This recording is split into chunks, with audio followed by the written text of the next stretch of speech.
Halo teman-teman semuanya, ini adalah part dari sistem transmisi otomatis.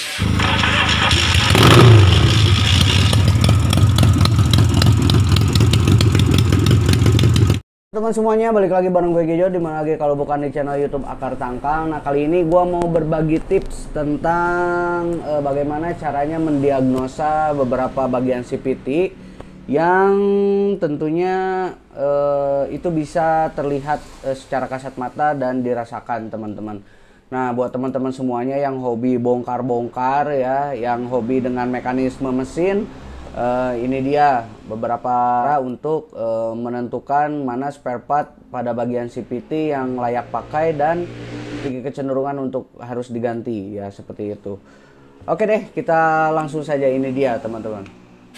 Pada motor Yamaha All New NMAX, dan sebenarnya untuk sistem transmisi otomatis ini sama saja ya pada motor apa saja yang khususnya Matic.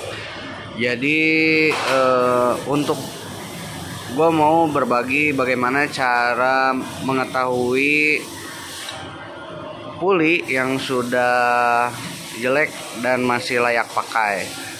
Nah, untuk cara mendiagnosanya itu adalah dengan cara, kalau para mekanik ini udah ketahuan nih, biasanya dengan diraba seperti ini. Kalau misalkan masih ada lurus-lurus, itu masih bagus. Kalau misalkan udah ada lengkungan ini di tengahnya, ini kan jalur untuk penbel ya, penbel. Jadi penbel itu berputar naik turun di sini. Nah, seperti ini. Jadi hasil dari gesekan-gesekan itu biasanya membuat kikisan-kikisan pada permukaan puli ini ya. Jadi ini bisa dilihat kalau misalkan sulit ya, kalau misalkan dilihat sebenarnya. Jadi cara untuk mendiagnosanya itu dengan cara diraba seperti ini biasanya. Nah, atau dengan cara diukur ya. Namun untuk simpelnya itu seperti inilah, diraba seperti ini. Jadi kalau misalkan ini udah ada lengkungan, itu emang udah agak jelek kayaknya. Kalau misalkan ini masih lurus, masih bagus, masih presisi, rata ya, ini masih bagus. Untuk ini rumah roller itu biasanya bisa dilihat, atau cara membedakan ini masih bagus layak pakai atau emang udah jelek itu dari dinding-dinding stopper ini. Di rollernya kita buka. Nah, jadi dinding ini dindingnya udah jelek.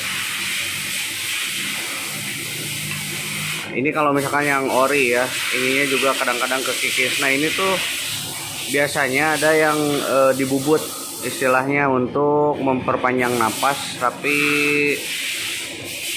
nah ini sebelah sininya ya. Nah, itu justru malah mudah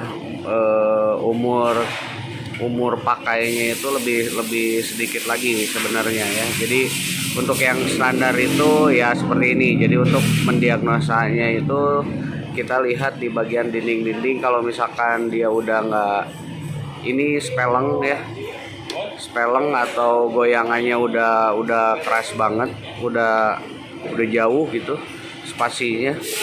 Nah, ini mungkin perlu diganti. Kalau misalkan masih normal-normal saja, masih ada dalam batas wajar, ini kalau misalkan digoyang-goyang kanan kiri, jadi dinding-dinding ininya juga masih terlihat bagus. Nah, itu akan bagus juga ya, masih bisa dipakai maksudnya. Nah, kemudian ada lagi teman-teman, ini untuk kanvas, ini yang umumnya ya. Nah, ini untuk kanvas otomatisnya itu biasanya terdapat kendala pada pada kanvasnya sendiri. Nah, ini jadi kalau misalkan udah aus, udah jelek ya, dia udah tipis ya kalau kanvas. Nah, untuk pernya sendiri biasanya dia kalau misalkan jarang-jarang sih ada kendala di bagian per. Cuma kalau misalkan ada itu, kalau nggak terlepas dia udah lemah ya. Ini untuk per kecil pada kanvasnya. Kemudian ada lagi ini per. Ini untuk mengatur sentrifugal. Nah, ini tuh pernya itu teman-teman biasanya dibikin keras ya. Jadi hentakannya itu ketika digas itu dia lebih apa ya? Lebih jago ya, lebih starternya itu lebih apa ya istilahnya ya? Starternya itu lebih jengat gitu. Nah, untuk pernya ini biasanya itu dia orisinilnya itu banyak yang diganti ya dengan yang lebih keras, karena ini mungkin terlalu lembek apa gimana gitu. Nah, cuma untuk standarnya itu seperti ini, dan untuk pengecekannya itu kita tinggal tekan-tekan pernya, dan ini tentunya nggak bisa dilihat, cuma bisa dirasakan, dan itu juga oleh orang-orang yang ahli ya, khususnya para mekanik. Oke deh teman-teman, mungkin bagian umumnya itu aja ya.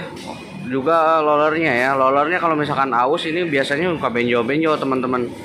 Nah, teman-teman bisa bedakan kan, ini ada yang sisinya lebih pipih, ada juga sisinya yang tebal. Jadi ini tuh memang hasil dari gesekan-gesekan, dan ausnya ini menjadi salah satu faktor yang bisa dianalisis untuk diganti atau tidak gitu. Nah, ini juga kadang-kadang sering diganti untuk gramasi roller itu dia lebih ringan lagi, lebih bagus ya. Nah, biasanya tergantung peruntukan sih. Kemudian ya pada umumnya itu ya. Mudah-mudahan bermanfaat, dan tetap rawat selalu motor Anda, khususnya pada bagian CVT, dan sampai jumpa di video-video gue berikutnya. Gue Gijot. Semoga bermanfaat sekali lagi. Thanks for watching. Jangan lupa like, comment, and share, dan subscribe juga. Kalau misalkan ada hal-hal yang ingin kalian tanyakan, bisa kalian tuliskan di kolom komentar. Oke?